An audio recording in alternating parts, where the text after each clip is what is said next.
नमस्कार दोस्तों, मैं किशोर कुमार साहू। मेरे इस चैनल मैकेनिकल माइंड में आप सभी का स्वागत है। आप लोग देख रहे हैं fluid mechanics and fluid machinery का वीडियो सीरीज़, और हम लोग डिस्कस कर रहे हैं कोई भी तैरती हुई या डूबी हुई वस्तुओं के बारे में। ठीक है, जो कि किसी द्रव में डूबी हुई है। ठीक है, इसके पहले हम डिस्कस कर चुके हैं बॉयंसी फोर्स के बारे में, मेटा सेंटर हाइट के बारे में। आज हम लोग डिस्कस करेंगे संतुलन की अवस्था के बारे में। ठीक है, तो बॉयंसी और बॉयंसी फोर्स, मेटा सेंटर, ये जो सारी चीज़ें हम लोग पढ़े हैं, इसका यूज़ कहाँ पे है? जब हम कोई वस्तु बनाते हैं जो किसी द्रव में तैर सके, जैसे कि नाव आप बना रहे हो, या कोई भी ऐसी चीज़ हम चाहते हैं कि वो सबमर्ज्ड हो, तैरती हो या फ्लोटिंग कंडीशन में हो, तो वस्तु तैरेगी कब, है ना। ये सारी बातें जो है डिपेंड करती है बॉयंसी फोर्स पे, सेंटर ऑफ बॉयंसी पे, मेटा सेंटर हाइट पे, ये सारी चीज़ों पे। तो हम लोग आज के इस वीडियो में डिस्कस करने वाले हैं कि जब कोई बॉडी डूबी हो या तैर रही हो तो वो संतुलन की अवस्था में कब होता है। तो पहली बात तो ये है कि संतुलन की अवस्था क्या होती है। संतुलन की अवस्था मतलब जब कोई बॉडी रखी हुई है, कोई भी बॉडी हो सकता है, चाहे द्रव में डूबी हुई बॉडी हो या कहीं पे रखी बॉडी हो, है ना। यहाँ पे हम द्रव में डूबी हुई बॉडी के बारे में बात कर रहे हैं। तो किसी भी द्रव में या पानी में डूबी हुई वस्तु है या तैर रही वस्तु है, तो संतुलन की अवस्था कब होगी? जब वो अपने जगह पे, एक निश्चित जगह पे ही रखी हो, है ना। उसमें किसी भी डायरेक्शन में, किसी भी दिशा में उसमें किसी भी तरीके का मूवमेंट नहीं होगा, है ना। उसमें गति नहीं होगा, मतलब उसमें जितने भी बल कार्य करेंगे उस क्या होगा, एक संतुलन की अवस्था में होगा। या उसमें जितना भी बल कार्य कर रहा है उसका जो रिजल्टेंट फोर्स होगा वो शून्य होगा, तब हम बोलेंगे कि संतुलन की अवस्था में है।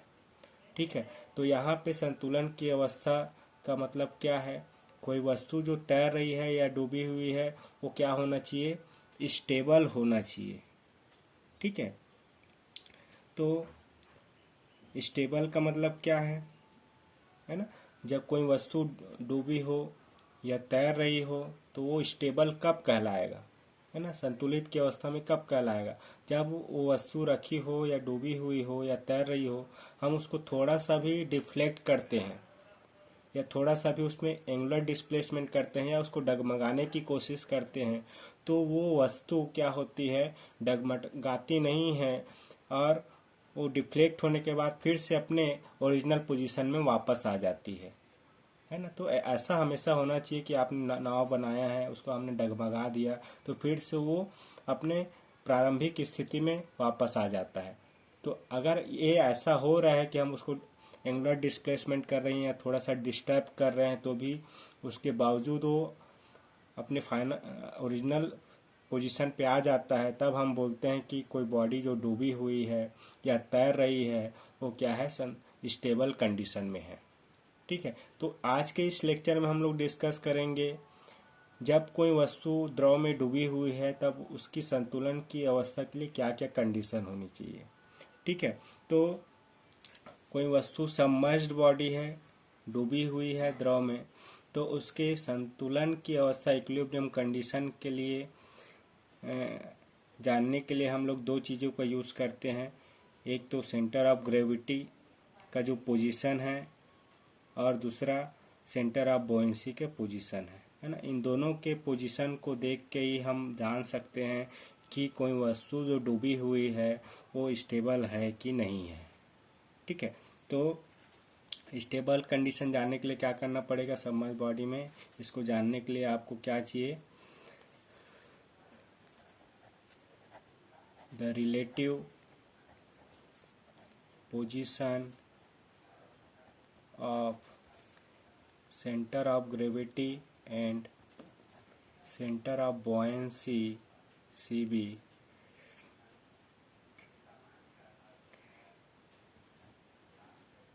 of body determine the stability of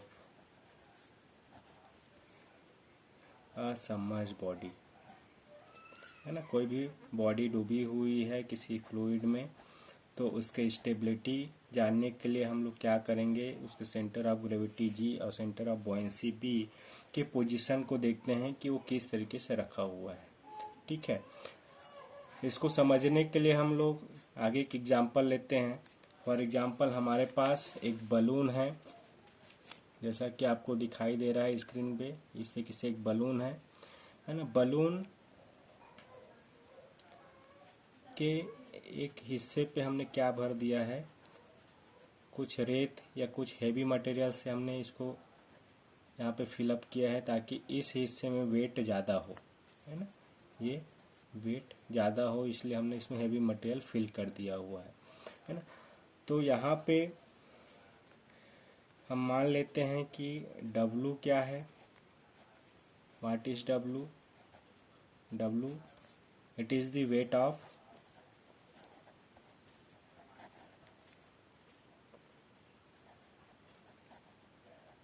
balloon ना, ये बलून का भार है जितना भी होगा, और ये कहाँ पे एक्ट करेगा, acting at point centre of gravity G, है ना। ये हमेशा सेंटर ऑफ ग्रेविटी पे एक्ट करता है किसी वस्तु का भार, जो क्या होगा, डाउनवर्ड होगा, ये डाउनवर्ड होगा। ठीक है, वैसे ही ये बॉडी को हमने क्या किया है, किसी एयर में डुबा दिया। मान लो ये पूरा एयर में क्या है, डूबा हुआ है। एयर भी क्या है, फ्लूइड है, तो एयर में ये डूबा हुआ है बलून पूरा। तो डूबा होने के कारण एयर इसमें एक सेंटर बॉयंसी फोर्स एक्ट करेगा, और वो बॉयंसी फोर्स इस, है ना, ये पूरे बॉडी के सेंटर ऑफ बॉयंसी फोर्स कहाँ पे एक्ट करेगा।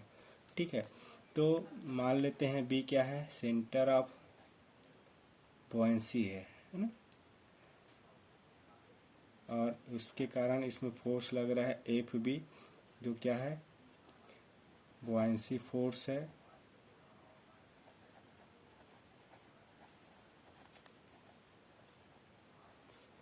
जो कहाँ पे कार्य करेगा, acting eight buoyancy centre point पे बी पे, और ये हमेशा अपवर्ड डायरेक्शन में काम करता है, ऊपर के तो। क्लियर है, दो फोर्स, एक तो इसका खुद का वेट है और जो डाउनवर्ड डायरेक्शन में एक्ट कर रहा है, और एक एयर में पूरा सबमर्ज्ड है तो बॉयंसी फोर्स एक्ट करेगा जो अपवर्ड की तरफ होगा, जो सेंटर ऑफ बॉयंसी पे एक्ट करेगा। ठीक है, तो ये बॉडी मान लो डूबी हुई है और इस तरीके से रखी हुई है, ये हेवी मटेरियल इस तक है ना, ताकि इसका सेंटर ऑफ ग्रेविटी क्या हो, नीचे हो। हमने हेवी मटेरियल क्यों किया है, क्योंकि जिधर हेवी वेट रहता है, हेवी मास रहता है, उधर ही सेंटर ऑफ ग्रेविटी रहता है, इसलिए सेंटर ऑफ ग्रेविटी यहाँ इसके पास होगा, है ना। और ये डूबी हुई है तो इसके ऊपर क्या है, ये सेंटर ऑफ बॉयंसी मान लो यहाँ पे है। ठीक है, यहाँ सेंटर ऑफ बॉयंसी पे कौन सा फोर्स एक्ट करेगा, एफ बी, जो डाउनवर्ड होगा, जो फ्लूइड इस बलून पे एक्ट करेगा। वैसे ही यहाँ पे centre of weight of balloon होगा, अपवर्ड डायरेक्शन में एक्ट करेगा। ठीक है, अब ये बलून को हम क्या करते हैं, टिल्ट करते हैं। क्लॉकवाइज डायरेक्शन में हमने टिल्ट कर दिया है, एंगुलर डिस्प्लेस दिया हुआ है ना। एंगुलर डिस्प्लेस देने से क्या होगा, सेंटर ऑफ ग्रेविटी तो चेंज होगा नहीं, ये सेंटर ऑफ ग्रेविटी है। ठीक है, सेंटर ऑफ ग्रेविटी पे उसका वेट अपवर्ड डायरेक्शन में एक्ट कर रहा है, लेकिन सेंटर ऑफ बॉयंसी क्या होगा, इसके इस तरफ टिल्ट होगा, इधर B1 पे चला गया। ठीक है, तो टिल्ट करने के बाद क्या होगा, ये डाउनवर्ड डायरेक्शन में यहाँ पे बॉयंसी फोर्स लगेगा, यहाँ पे सेंटर ऑफ बॉयंसी पे। तो हमने इसको डिस्टर्ब करने की कोशिश किया है, सॉरी, यहाँ पे जो बॉयंसी फोर्स होगा वो अपवर्ड डायरेक्शन एक्ट करता है, इस चीज़ को ध्यान रखें। तो हमने ये एंगुलर डिस्प्लेसमेंट दिया हुआ है, हमने एक्सटर्नल फोर्स लगा के इस बॉडी को डिस्टर्ब किया हुआ है, हमने इसको डगमगाना चाहा है। लेकिन क्या होता है, देखिए ये वेट जो है वो डाउनवर्ड होता है, इस चीज़ को भी ध्यान रखना, मैंने डायरेक्शन गलत लिखा था। वेट हमेशा डाउनवर्ड और बुआंसी फोर्स अपवर्ड रहेगा। तो एंगुलर डिस्प्लेसमेंट दे के हमने इसको डिस्टर्ब किया हुआ है, तो ये क्या होगा देखिए, बुआंसी फोर्स और ये जो वेट है वो क्या करेगा, आप देखेंगे कि यहाँ पे ये एंटी क्लॉकवाइज डायरेक्शन में कपल फॉर्म करेगा। हमने क्लॉकवाइज डायरेक्शन में डिस्टर्ब करने की कोशिश किया है, तो ये बॉयंसी फोर्स और वेट मिल के क्या करेगा, एंटी क्लॉकवाइज डायरेक्शन में कपल फॉर्म करेगा, जिसके कारण ये बॉडी क्या होगा, फिर से अपने ओरिजिनल पोजीशन पे आ जाएगा। क्लियर है?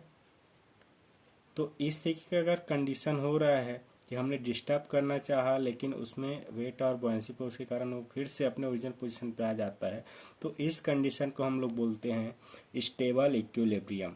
ये कंडीशन कौन सा है? स्टेबल इक्विलिब्रियम की कंडीशन है।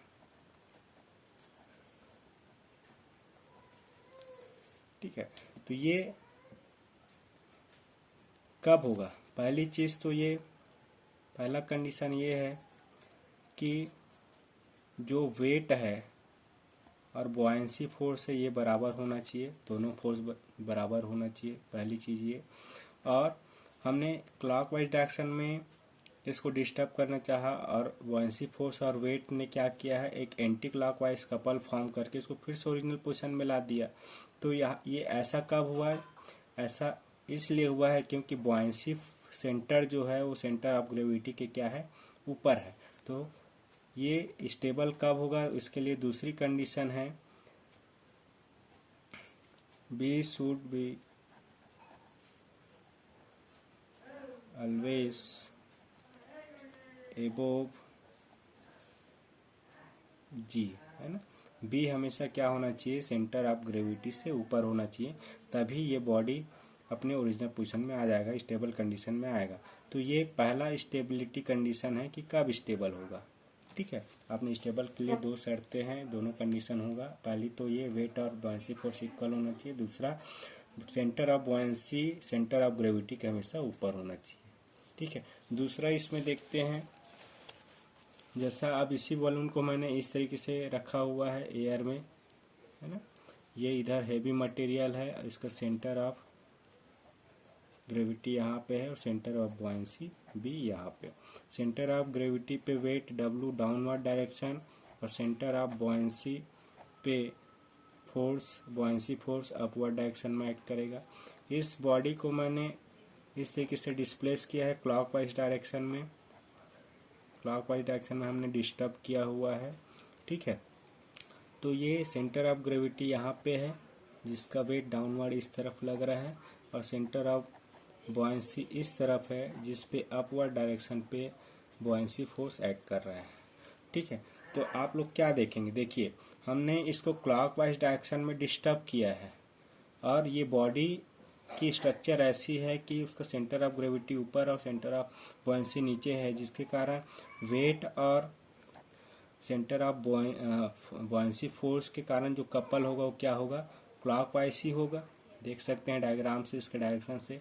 तो जिस डायरेक्शन में डिस्टर्ब कर रहे हैं उसी डायरेक्शन में उसका कपल भी फॉर्म करेगा, तो ऑब्वियस सी बात है ये वस्तु क्या होगी, पलट जाएगी, है ना। इसमें डिस्प्लेसमेंट हो जाएगा, इसमें डिस्टर्बेंस पैदा हो जाएगा। तो इस तरीके की जो सिचुएशन होती है इसको हम लोग बोलते हैं अनस्टेबल कंडीशन या अनस्टेबल इक्विलिब्रियम कंडीशन। ठीक है, तो ये कंडीशन क्या है, अनस्टेबल कंडीशन के लिए, अनस्टेबल है बॉडी ना, अनस्टेबल इक्विलिब्रियम। तो ऐसा कब होगा, इसके भी लिए दो शर्तें हैं। पहली तो ये कि जो वेट है बलून का या बॉडी का वो किसके बराबर होना चाहिए, बॉयंसी फोर्स के बराबर। और दूसरी कंडीशन क्या है, क्लॉकवाइज डायरेक्शन में हमने डिस्टर्ब किया है और क्लॉकवाइज डायरेक्शन में ही कपल फॉर्म हो गया। तो ऐसा कब होगा, जब centre of gravity centre of buoyancy के ऊपर हो। तो इसमें क्या होता है,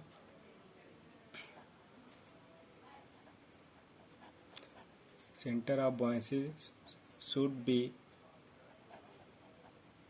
always below centre of gravity G. तो ये अगर ऐसा हो रहा है तभी वो बॉडी क्या होगा, अनस्टेबल होगा, है ना। स्टेबल होने के लिए ऊपर मैंने कंडीशन बताया था। तो ये दो कंडीशन समझ आया। तीसरा कंडीशन है, ऐसी कंडीशन होती है जब बॉडी का स्ट्रक्चर ऐसा हो कि उसका सेंटर ऑफ बॉयंसी और सेंटर ऑफ ग्रेविटी एक ही पॉइंट पे हो, तो इसमें हम किसी भी डायरेक्शन में मूवमेंट करें ये न्यूट्रल कंडीशन पे ही रहेगा। ठीक है, तो ये आपका कहलाता है न्यूट्रल इक्विलिब्रियम या neutral condition.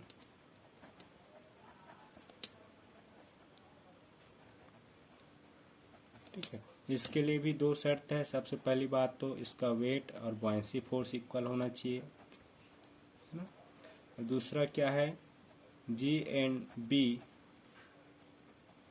Will be at same point, एक ही बिंदु पे होगा, तभी ये न्यूट्रल पोजीशन में कहलाएगा। ठीक है, तो ये तीन कंडीशन है जब आप कोई बॉडी को ले रहे हैं जो पूरी तरीके से डूबी हुई है, सबमर्ज्ड है, तो ये स्टेबल, अनस्टेबल और न्यूट्रल पोजीशन पे हो सकता है। तो बॉडी को जब डिजाइन करते हो तो हमेशा स्टेबल कंडीशन में आपको रखना है। तो जब आप कोई भी चीज़ ऐसा डिजाइन कर रहे हैं जिसको आपको डुबाना है, बॉडी में सबमर्ज करना है और तैराना भी है, तो उसके लिए ये कंडीशन होना ज़रूरी है। ठीक है, आई होप कि आपको आज का ये लेक्चर समझ में आया होगा। Thank you for watching this video. Keep smiling.